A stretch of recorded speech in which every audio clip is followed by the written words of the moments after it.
Hello guys, let's have a real talk. Medyo pagod na ang Inday. Let's have a real talk. And this time, yung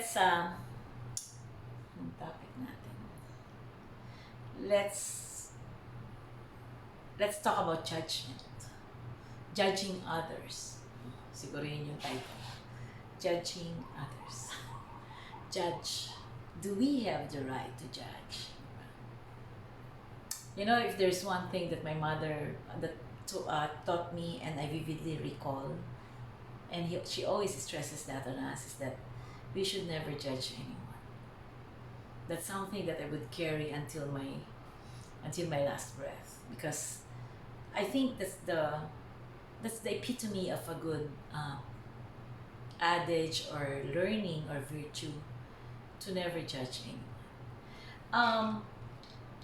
My perception of why we should not judge anyone, and maybe naranasan nyo rin na yung ma-judge kayo unnecessarily. Sabi ko nga, kung dati lang na nung maliit pa akong yun, talagang ito pala na siguro ako nasuntok. But then again, you know, as we go along, you learn to follow certain decorum, no? But yeah, judging to me is a no-no, really. If you know me, I don't really judge people.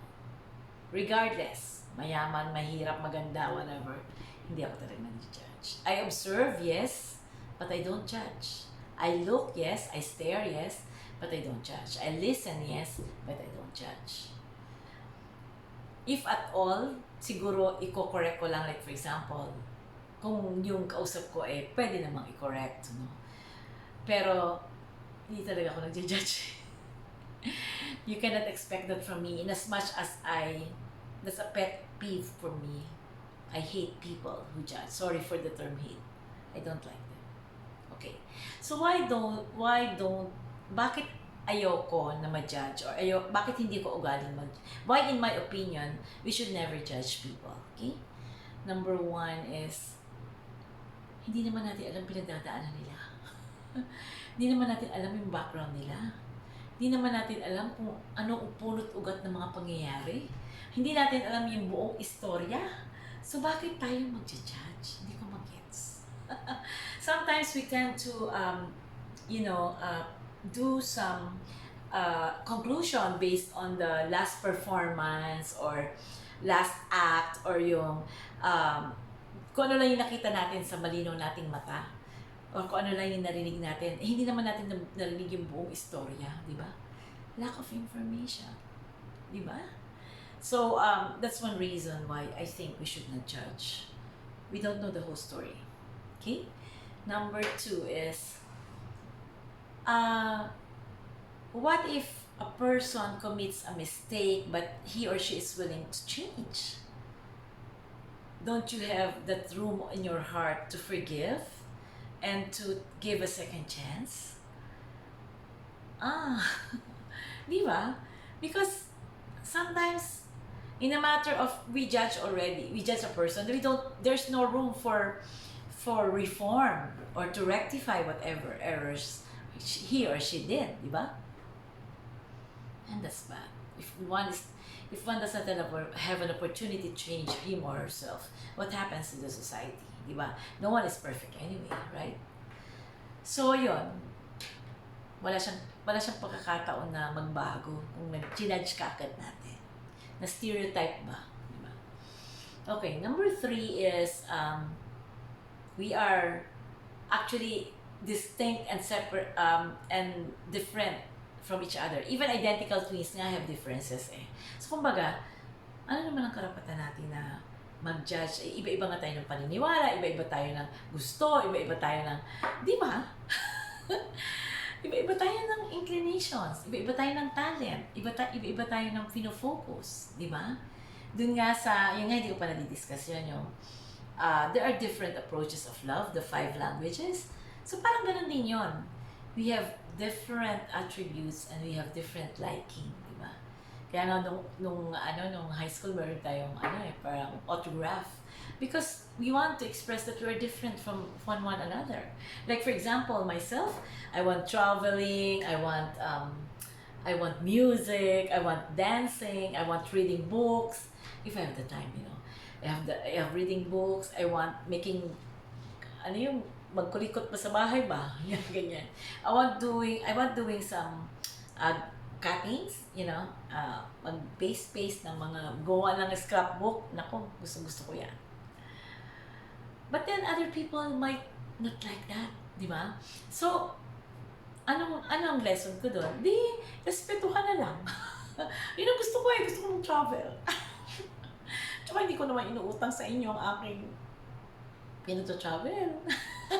Pinaghihirapan ko naman siya, di ba? So, kanya-kanyang passion yan, di ba? Kanya-kanyang inclination, di ba? So, we are different from each other. So, I don't think that you have the right to judge anyone, di ba? And, di naman, sabi nga dun sa ano nga sa Bible yon? Sa ano ba yan? Sa Stephen? Hindi ko matandaan eh. Pero basta ganun, parang cast the first stone, di ba? Sino ka naman para mag-judge? Ang Diyos lang ang pwedeng mag-judge sa akin. Di ba? Ganun yun eh. And sabi nga nila, do unto others what others do unto you. That's the golden rule. Di ba? If you don't want to be judged, then don't judge someone. And meron pang isang adage dyan eh, yung kanino nga yun? Earl Nightingale, no? Tama ba? Earl Nightingale. Can you research on that? Yeah, Earl Nightingale, na sabi niya, when you judge someone, you don't judge the person or it doesn't define the person. Basta parang ganun. It defines you. Diba? Judge mo siya na ganito. Malay mo ikaw yun. Diba? Maybe the four fingers are pointing at you. Diba? I don't know. Hindi talaga ako natutong mag-judge ever. Kahit ano pa yan, halimbawa kahit nasa simbahan pa yan, bakit ito, halimbawa, di ba sa Quiapo merong for seniors, halimbawa may umupo doon na hindi ako nag-judge. For all you know, she's a cancer patient. She's someone who wants to see the image mas closer, di ba? Di talaga ako, sorry. Alam ng mga kapitbahay ko yan sa Mindoro, alam niya ng mga anak ko, hindi ako nag-judge. Okay, so another is, sabi nga nila, kailan ba ikaw magiging mabait? At ikaw ay judge ng judge, hindi ba pwedeng tinanong mo na yung sarili mo? Diba? Sabi nga nila, bago ka mag-judge na madumi ang isang tao, tinanong mo na yung sarili mo.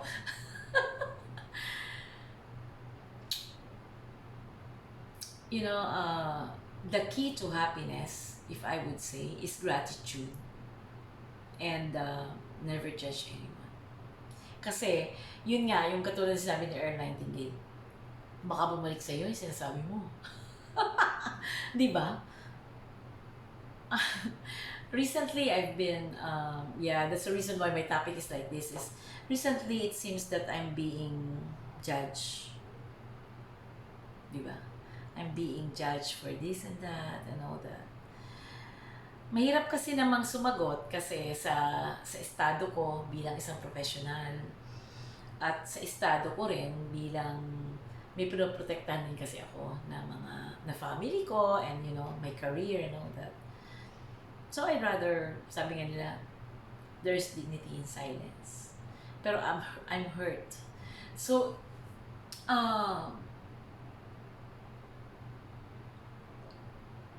if you just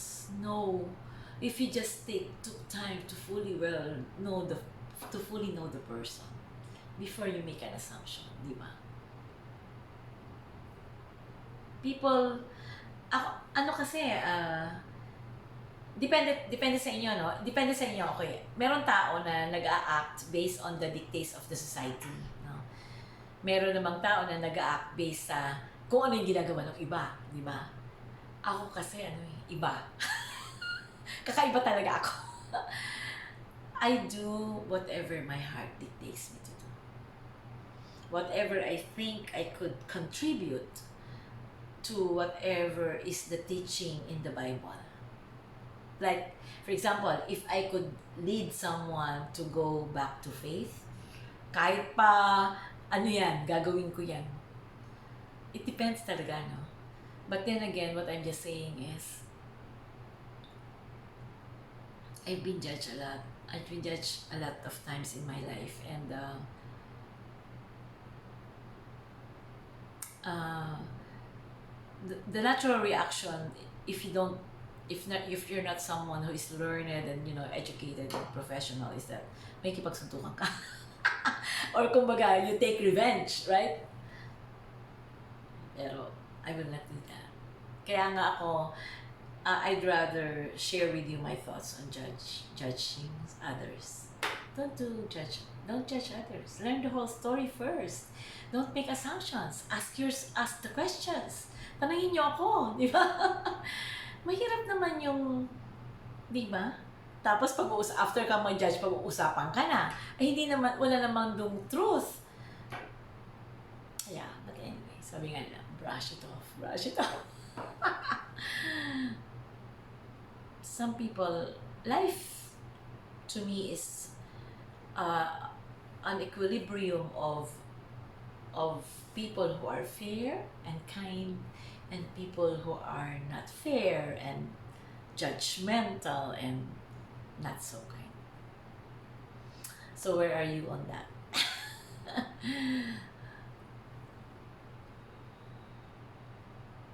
Don't judge me, sabi nga ni, sino ba yun? Melanie Marquez. But sorry, I don't have to. I'm not a book. Don't judge a book by its cover. Isa pa yun, ha? Don't judge a book by its cover. Perceptions is deceiving.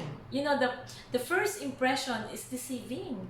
The facade or the personal appearances are deceiving. Hindi naman porke maganda yan or mag-aral damit niyan and all that, ano na siya? Perfecto.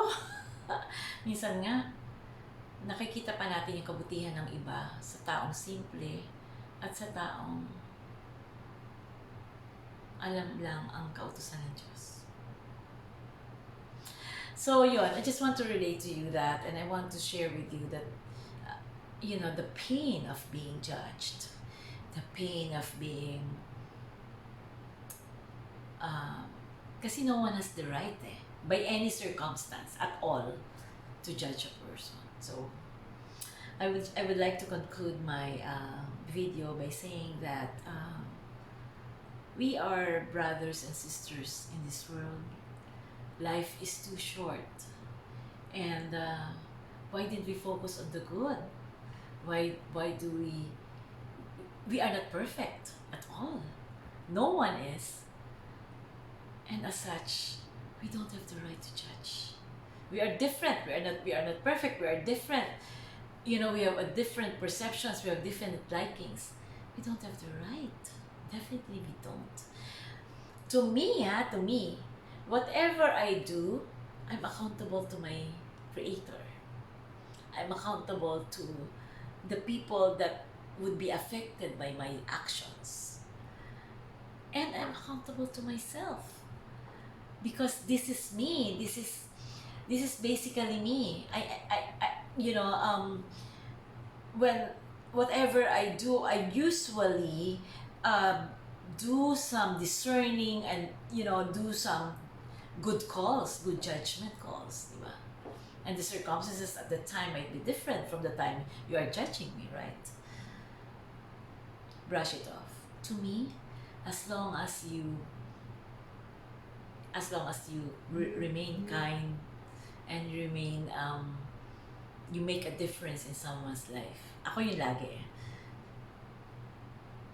To each his own, c'est la vie. Live and let live. Do your own work. Don't meddle. I'm just so busy. Kaya lang syempre, nasasaktan din ako. Kaya parang in-express ko na lang. Diba? Ganun talaga yun. Anyway, so God bless you and stay kind. Don't judge people, please. No one has the right by any circumstance. No one has the right by any circumstance to hurt you. No one has the right by any circumstance to justify your actions.